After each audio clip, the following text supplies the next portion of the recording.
Olá, sejam muito bem-vindos ao canal. Eu sou o narrador e hoje trago a vocês mais um episódio da nossa série Terror Real. Então coloque os fones, apague as luzes e vamos ao caso. Hoje vamos falar sobre um dos maiores mistérios da humanidade, um que ocorreu há mais de 60 anos e permanece sem solução, o misterioso caso do voo 19. Muitos de vocês já devem ter ouvido falar do Triângulo das Bermudas. Para entender o mistério, devemos primeiro entender o que é o Triângulo das Bermudas. O Triângulo das Bermudas é uma imensa área aberta do Oceano Atlântico, em forma de triângulo, cujos vértices são Miami, Porto Rico e Bermuda, ponto que dá nome ao local. Esta área ocupa milhões e milhões de quilômetros quadrados. E este lugar ganhou notoriedade no século XX, quando começaram a ocorrer uma série de fatos no mínimo estranhos, como bússolas de avião sendo desmagnetizadas, rádios perdendo frequência sem motivo aparente e o mais bizarro, desaparecimentos.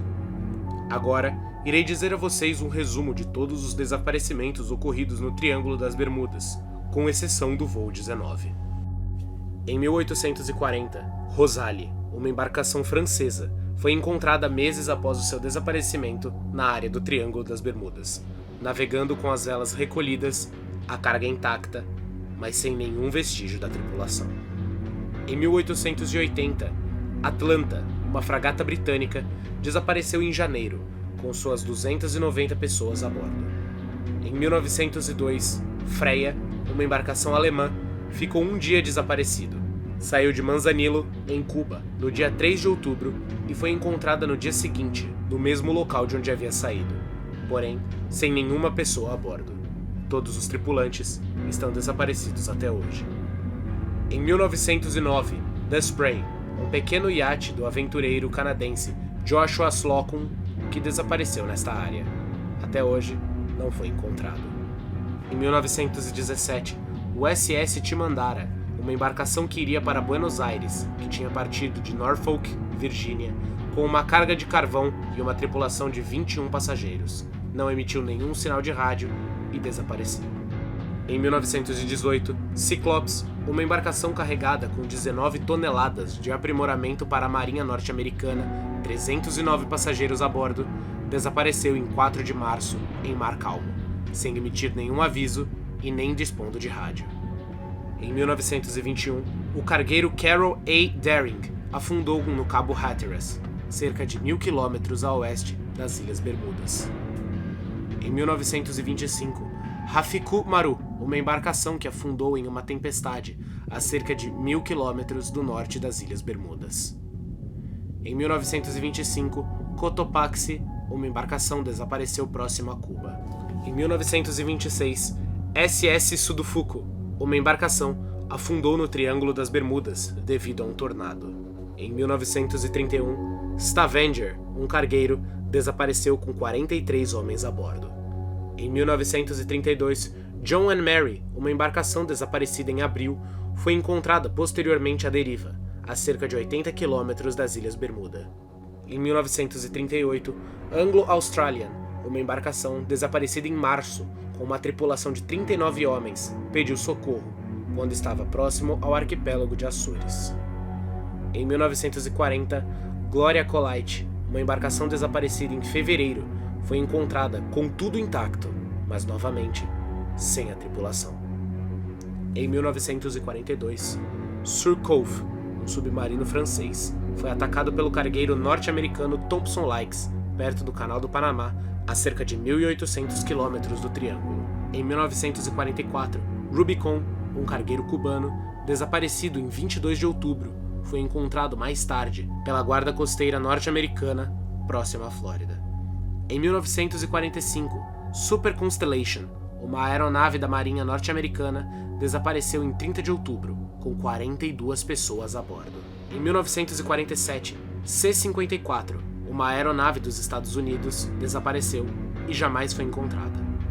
Em 1948, DC-3, uma aeronave comercial, desapareceu em 28 de dezembro, com 32 passageiros. Em 1948, Tudor IV Star Tiger, uma aeronave, desapareceu com 31 passageiros. Em 1948, o SS Samkey, uma embarcação, afundou a 4.200 km a nordeste do Triângulo das Bermudas e a 200 km a nordeste dos Açores.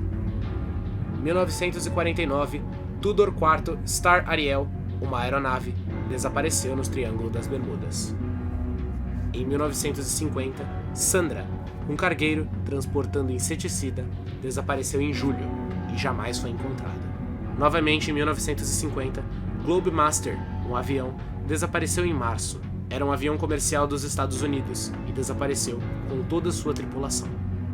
Em 1952, York, um avião de transporte britânico, desapareceu em 2 de fevereiro. Possuía 33 passageiros a bordo fora a tripulação. Sumiu ao norte do Triângulo das Bermudas. 1954, Lockheed Constellation, uma aeronave militar com 42 passageiros a bordo, que desapareceu no Triângulo das Bermudas. 1955, Connemara IV, desapareceu em setembro e apareceu a 640 km distantes das Bermudas, também sem a tripulação. 1956, Martin P-5M, um hidroavião desaparecido em 9 de novembro, fazia uma patrulha da costa dos Estados Unidos. Sumiu com os 10 tripulantes a bordo, nas proximidades do Triângulo das Bermudas. 1957, Chase YC-122, desaparecido em 11 de janeiro, era um avião cargueiro com 4 pessoas a bordo. 1962, um avião KB-50, sem nome, desapareceu em 8 de janeiro. Tratava-se de um avião-tanque das Forças Aéreas dos Estados Unidos, carregado com centenas de soldados, que desapareceu quando cruzava o Triângulo das Bermudas. 1963, Marine Sulphur Queen, um cargueiro, desapareceu em fevereiro, sem emitir nenhum sinal de socorro e até hoje segue desaparecido. 1963, Snowboy, desaparecido em 1º de julho, era um pesqueiro com 20 homens a bordo. O pesqueiro nunca foi encontrado, assim como seus homens. 1963, 2 Stratotankers K-135 desapareceram em 28 de agosto. Eram 2 aviões de 4 motores cada, novos, a serviço das Forças Aéreas Americanas. Iam em missão secreta para uma base no Atlântico, mas nunca chegaram ao local, nem foram encontrados. 1963, Cargo Masters C-132, desaparecido em 22 de setembro perto das Ilhas do Açores. 1965, Flying Boxcar C-119, desaparecido em 5 de julho, era um avião comercial e estava com 10 passageiros a bordo. 1967, Witchcraft, desaparecido em 24 de dezembro, considerado um dos casos mais extraordinários do Triângulo.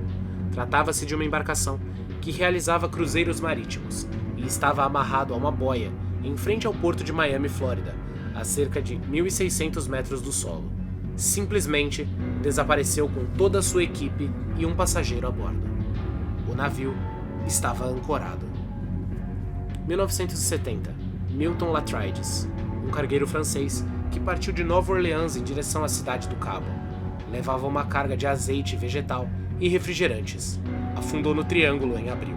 1973, Anita, desaparecido em março, era um cargueiro de 20.000 toneladas que estava circulando próximo ao Triângulo das Bermudas com 32 tripulantes a bordo. O cargueiro foi dado como desaparecido, assim como sua tripulação. 1976, Grand Zenith, petroleiro, afundou com pessoas e bens a bordo e deixou uma grande mancha de petróleo, que pouco depois também desapareceu.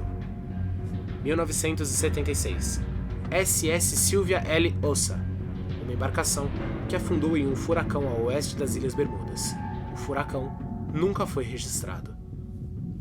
1978, SS Howard and Bridge. A embarcação foi encontrada à deriva, abandonada no Triângulo das Bermudas. O navio nunca foi registrado e não existem registros da existência desse barco. Não havia nenhum pertence e nenhum corpo dentro do navio. 1980, SS Poet, uma embarcação que afundou em um furacão no Triângulo das Bermudas, que transportava grãos para o Egito. 1995, Jamik Kay, um cargueiro que afundou no Triângulo das Bermudas depois de sair de Cap Haitien. 1997. Assim como o caso de SS Harden Bridge, foi encontrado um iate completamente à deriva no Triângulo das Bermudas. Mas dessa vez, o caso era mais estranho, pois o iate estava abastecido com comida, roupas, malas e tudo mais. Porém, não havia nenhum sinal de tripulantes ou nome do navio. 1995. Gênesis, um cargueiro brasileiro que afundou depois de sair do porto de São Vicente. Sua carga incluía 465 toneladas de tanques de água, tábuas, concreto e tijolos. O navio comunicou problemas com uma bomba pouco antes de perder o contato. Foi realizada uma busca sem sucesso em uma área de 85 mil quilômetros quadrados, 33 milhas quadradas para ser mais preciso. O navio segue até hoje desaparecido, assim como a sua tripulação. Agora que sabemos um pouco mais sobre o Triângulo das Bermudas, vamos nos aprofundar no voo 19, o caso mais intrigante de todos. Esse incidente ocorreu em dezembro de 1945, quando um grupo de 5 aviões militares americanos decolaram em uma missão de treinamento de rotina. Logo após a decolagem, quando os 14 homens estavam sob o temido Triângulo das Bermudas, um comunicado foi enviado para a torre de comando por um dos pilotos. Nós não podemos encontrar o oeste. Tudo está errado. Não podemos ter certeza de qualquer direção. Tudo está estranho. Até mesmo o oceano. Após esse estranho contato, o piloto que chefiava o esquadrão continuou mantendo contato constante com a torre. Muitas vezes, ele falava coisas sem nexo. Essa conversação durou vários minutos, até que finalmente o piloto disse: "Parece que estamos entrando em águas brancas. Estamos completamente perdidos." Essas foram as últimas palavras ouvidas do voo 19. Esta é a transcrição de toda a chamada de rádio que ocorreu entre a torre, no Fort Lauderdale, e o voo 19. Chamando a torre, isto é uma emergência. Parece que fomos pegos fora de rumo. Parece que estamos fora do rumo. Não tenho terra. Repito, não tenho terra. Qual a sua posição, voo 19? Não estamos certos de nossa posição. Não tenho certeza de onde estamos. Parece que estamos perdidos. Mude o rumo para o oeste, voo 19. Não podemos encontrar o oeste. Tudo está errado. Não podemos ter certeza de qualquer direção. Tudo parece estranho. Até mesmo o oceano. Às cerca de 3h30, o instrutor-chefe dos voos em Fort Lauderdale capturou em seu rádio uma mensagem de alguém chamado Powers, um dos pilotos que estava pedindo informações a respeito da leitura de sua bússola. E então, ouviu Powers responder: "Eu não sei onde estamos. Devemos ter nos perdidos após a última virada." O instrutor-chefe conseguiu contato com o voo 19 e chamou o instrutor de voo, que lhe disse: "Ambas as minhas bússolas estão fora de ação. Estou tentando encontrar Fort Lauderdale. Tenho certeza que estamos sobre as ilhas do litoral, mas eu não sei a distância." O instrutor-chefe, depois disso, o aconselhou a voar rumo ao norte, com o sol por bom bordo, até que ele alcançasse a base da aeronave em Fort Lauderdale. Mas logo em seguida, se ouviu: "Acabamos de passar sobre uma ilhota. Não há mais terra." Às 4h da tarde, a torre conseguiu ouvir de relance o tenente Taylor, inesperadamente, passar o comando da esquadrilha para um antigo piloto da marinha, o capitão Stevers. Apesar da confusão, devido à estática deformada pela excessa tensão, a mensagem compreensível foi enviada por ele: "Não temos certeza de onde estamos. Penso que devemos estar a 360 quilômetros a nordeste da base. Devemos ter passado por cima da Flórida e estar sobre o Golfo do México." As mensagens foram ficando cada vez mais difíceis de serem captadas, e aparentemente o voo 19 já não podia mais ouvir as mensagens enviadas pela torre de controle. Entretanto, os diálogos entre os pilotos poderiam ser ouvidos claramente.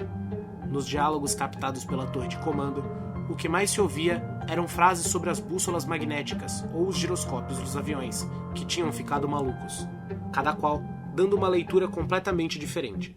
Segundo relatórios, essas mensagens eram algo como: "Fort Lauderdale, eu perdi o mar. Fort Lauderdale, eu perdi o céu. Fort Lauderdale, não consigo encontrar o leste. Fort Lauderdale, Todas as bússolas estão com problemas. Fort Lauderdale, os comandos estão malucos. E finalmente, estamos em Águas Brancas. Estamos completamente perdidos. Como a torre havia perdido o contato de rádio com o esquadrão, rapidamente um avião de resgate foi enviado, mas para deixar a situação ainda mais estranha, o avião de resgate desapareceu no radar 27 minutos após a sua decolagem e jamais foi encontrado. Depois desses 2 desaparecimentos misteriosos, o governo americano realizou uma investigação que durou meses, tentando encontrar alguma explicação. Afinal, 6 aviões haviam sumido em plena luz do dia, sem a mínima explicação. Porém, jamais se descobriu o que causou o sumiço das aeronaves e de sua tripulação, muito menos o que ocorreu com os destroços. Diversas especulações sobre a causa desses supostos acidentes foram criadas, desde abduções alienígenas até desorientação do comandante da esquadra, uma teoria que rapidamente foi descartada, porque não explica o sumiço do 6º avião. Enfim, por mais que se procure uma explicação plausível sobre o incidente, ela simplesmente não existe. Nem mesmo já se ouviu falar sobre um caso semelhante, onde aviões militares sumiram em um dia claro, sendo monitorados via rádio e radar. Parece que naquele fatídico 5 de dezembro, o Triângulo das Bermudas resolveu devorar todos que voaram em seu céu, sem se importar se alguém estava vigiando. Ele apenas fez com que 6 aviões, mais dezenas de pessoas, literalmente sumissem no ar, sem deixar para trás nenhum rastro, apenas a sensação de medo. O relatório final do acontecido, com mais de 500 páginas, é enfático e diz que o desaparecimento dos aviões tem origem desconhecida. O capitão W.C. Wingard, oficial de informação, foi de certa forma mais objetivo em uma entrevista concedida à imprensa posteriormente. Membros da comissão de inquérito não foram capazes nem mesmo de dar um palpite razoável sobre o que aconteceu. Outro membro da comissão, de maneira bastante dramática, comentou: "Eles sumiram, tão completamente como se tivessem voado para Marte." Um oficial da guarda costeira, membro da comissão de inquérito, expressou-se com uma fraqueza simplória ao dizer simplesmente: "Nós não sabemos o que diabo anda acontecendo por aqui." Uma afirmativa final, mais formal, foi feita por outro oficial da comissão, que expressou conformidade e opinião de todos os investigadores.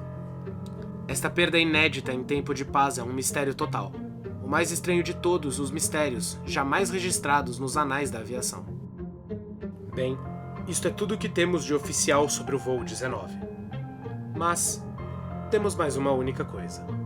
Hartford, repórter, escritor e conferencista que seguia desde 1945, fez uma revelação incrível anos depois. Na época do incidente, um radioamador teria captado uma mensagem estranha do líder do voo 19. Porém, Hartford não lhe deu muita importância, considerando as dificuldades de um radiooperador amador em receber comunicações de um aparelho em voo, e também devido à excitação e os boatos que circulavam. Então, a mensagem captada supostamente dizia: "Não venham atrás de mim, parece que eles vêm de todos os lados."